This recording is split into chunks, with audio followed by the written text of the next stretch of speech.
Hello दोस्तों, नमस्कार। जैसा कि दोस्तों आप जानते हैं कि मल्टीमीटर चाहे कोई भी क्वालिटी का किसी भी तरह का ले लें हम, लेकिन मल्टीमीटर जो होता है वो हर एक चीज़ है वो टेस्ट नहीं कर पाता। मल्टीमीटर से सिर्फ हम कंपोनेंट टेस्ट कर पाते हैं। इसीलिए आज मैं आपको एक ऐसे सर्किट के बारे में बताऊंगा जिससे हम मल्टीमीटर से जो चीज़ें नहीं टेस्ट कर सकते वो चीज़ें भी उससे टेस्ट कर सकते हैं। जैसे कि मैं आपको बता दूं, अगर ये बीटी पैनल है, मल्टीमीटर से टेस्ट करेंगे तो ये मल्टीमीटर से टेस्ट नहीं होगा, क्योंकि जो मल्टीमीटर होता है वो सिर्फ कंपोनेंट सही है या ख़राब उसको टेस्ट कर सकते हैं, लेकिन इस प्रकार के जो भी डिवाइसेस होते हैं उन्हें टेस्ट नहीं किया जा सकता। जैसे ये टेस्ट करना है तो ये टेस्ट नहीं कर सकेंगे। तो इस प्रकार का जो पैनल होता है, MP3 वाला जो पैनल है, इस प्रकार का पैनल भी टेस्ट कर सकते हैं। और अगर ये जो कोई भी सर्किट के अंदर अगर माइक्रो कंट्रोलर लगा हुआ है तो मल्टीमीटर से उसे टेस्ट नहीं किया जा सकता, उसे हमें डायरेक्ट सप्लाई देकर ही उसे टेस्ट किया जा सकता है। तो आज मैं आपको एक ऐसी सप्लाई बनाकर दिखाऊंगा जिनसे आप सब चीज़ें टेस्ट कर पाएंगे। ये इस प्रकार के जो BT स्पीकर आते हैं ब्लूटूथ वाले, तो इसे भी टेस्ट कर सकते हैं। ये सारे, अगर ये ख़राब हो गया है तो इसकी अगर बैटरी ख़राब है तो हम इसे सप्लाई देकर अलग से टेस्ट कर सकते हैं। तो ये जो चीज़ें होती है वो मल्टीमीटर से टेस्ट नहीं किया जा सकता। मल्टीमीटर हर एक चीज़ टेस्ट नहीं कर पाता है। तो जो मैं आपको आज बताऊंगा ये सारी चीज़ें हैं वो टेस्ट कर पाएगा। 12 वोल्ट की LED है, चाहे कोई अब ये जो बैटरी जहाँ भी लगी हुई होती है, तो ये जिस भी सर्किट के अंदर यूज़ होती है, वो जो भी सर्किट हैं उनको भी आप टेस्ट कर पाएंगे इस जो मैं सप्लाई आपको बनाकर दिखाऊंगा। ये जो इस प्रकार की बैटरी होती है, इस बैटरी को भी चार्ज कर सकते हैं। छोटी बड़ी 12 वोल्ट तक की बैटरी है, वो इससे चार्ज कर सकते हैं। बहुत ही काम का ये सर्किट आज मैं आपको बनाकर दिखाऊंगा। तो वीडियो में दोस्तों बने रहना है, वीडियो को बिल्कुल भी स्किप नहीं करना।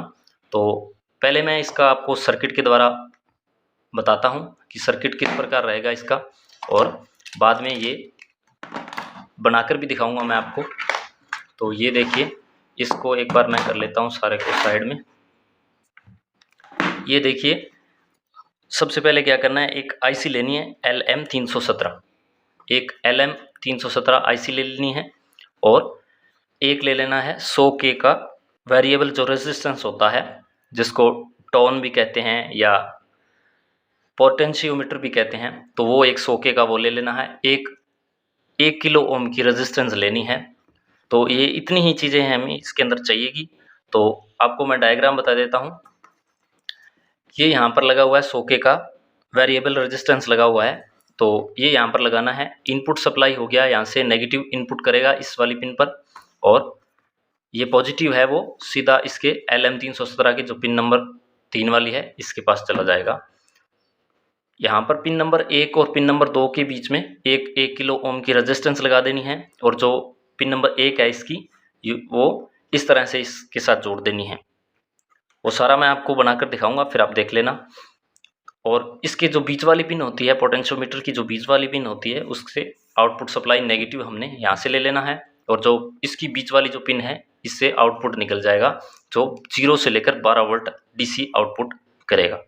उसको हम इस वॉल्यूम को चेंज करके हम उसको अपने हिसाब से कम या ज़्यादा वोल्टेज है वो जितनी भी हमें आवश्यकता है वो ले सकते हैं। इससे वो सभी डिवाइसेस हम चेक कर सकते हैं जिससे डायरेक्ट सप्लाई देकर ही टेस्ट किया जा सकता है, मल्टीमीटर से टेस्ट नहीं किया जा सकता। ये जो यहाँ पर पोटेंशियोमीटर लगा हुआ है, इसको घटाकर और बढ़ाकर आउटपुट के अंदर हमें पता होना चाहिए कि कितनी वोल्ट सप्लाई है वो उस डिवाइस को ऑपरेट करेगी। तो वो यहाँ से सेट कर लेना है, यहाँ पर मल्टीमीटर की वायर लगाकर। जैसे अगर ये 5 वोल्ट से चलता है पैनल, तो 5 वोल्ट यहाँ पर सेट कर लेनी है, और फिर यहाँ पर सप्लाई देकर इसको टेस्ट कर लेना है कि ये सही है या ख़राब है। तो ये था इसका सर्किट। अब मैंने इस सर्किट के हिसाब से मैंने ये सर्किट बना लिया है।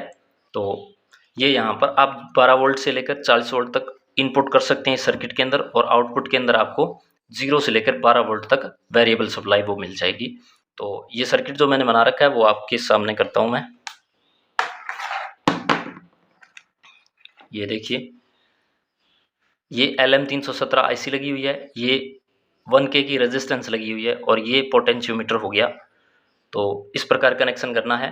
तो इनपुट सप्लाई करने के लिए आप 12 वोल्ट का अडाप्टर ले सकते हैं, या 12 वोल्ट का ट्रांसफार्मर भी ले सकते हैं, या जो भी आपके पास DC सप्लाई का जो भी सोर्स है इनपुट कर देंगे इसके अंदर सप्लाई।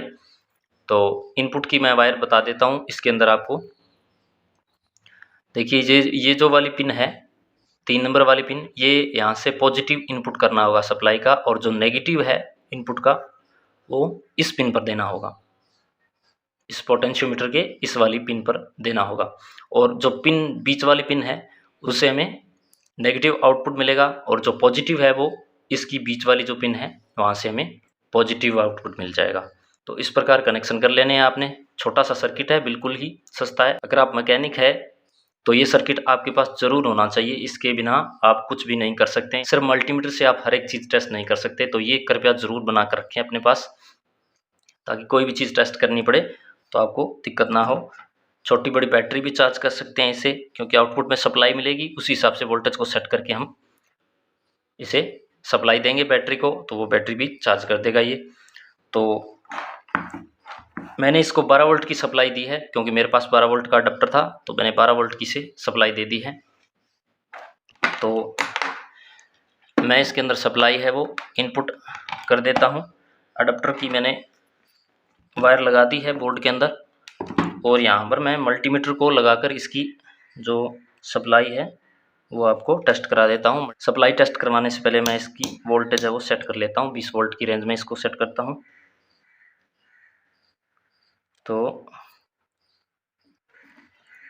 ये पॉजिटिव हो गया आउटपुट वाला, और ये आउटपुट का नेगेटिव हो गया। वायर को मैंने अच्छी तरह से कनेक्ट कर लिया है। तो अब देखिए इसकी वोल्टेज है मैं धीरे धीरे बढ़ाऊंगा इस पोटेंशियोमीटर से। पॉइंट्स के अंदर भी बहुत ही अच्छी तरह से ये बढ़ जाती है सप्लाई। तो धीरे धीरे जितनी भी सप्लाई हमें ज़रूरत है, चाहे हमें 3 वोल्ट चाहिए, चाहे 1 वोल्ट चाहिए, चाहे 5 वोल्ट, चाहे 9 वोल्ट, चाहे 12 वोल्ट, तो वो हम अपने हिसाब से इसके अंदर सेट कर सकते हैं। अगर 3 वोल्ट की अगर ये बैटरी हमें चार्ज करनी है तो इसको लगभग 4 साढ़े 4 वोल्ट, 4.5 वोल्ट के करीब इसे सप्लाई देकर हम इसे चार्ज कर सकते हैं। यहाँ पर इसे सेट कर लेंगे। देखिए यहाँ पर लगभग यहाँ पर हो जाएगा ये सेट। हाँ, तो इस प्रकार हमने इसे सेट कर देना है। जितनी भी सप्लाई चाहिए, देखिए 12 वोल्ट तक करके दिखाता हूँ आपको। ये देखिए लगभग 12 वोल्ट तक सप्लाई हो चुकी है इतनी। तो ये वेरिएबल सप्लाई आपके लिए बहुत ज़रूरी है, कृपया इसे आप ज़रूर बनाएं। बिल्कुल आसान सा सर्किट है और बहुत ही कम खर्चे के अंदर इसे आप बना सकते हैं। तो आशा करता हूँ वीडियो दोस्तों आपको पसंद आई होगी। अगर वीडियो पसंद आई है तो वीडियो को लाइक कर देना, और कमेंट में बताना कि वीडियो कैसी लगी है आपको। और अगर आप चैनल पर नए हैं तो कृपया चैनल को ज़रूर सब्सक्राइब कर लें। हम इसी प्रकार की यूज़फुल वीडियो बनाते रहते हैं, रिपेयरिंग भी सिखाते हैं और साइंस प्रोजेक्ट की भी वीडियो बनाते हैं। तो आप चैनल को सब्सक्राइब कर लें और साथ में बेल आइकन को भी प्रेस कर लें दोस्तों। धन्यवाद।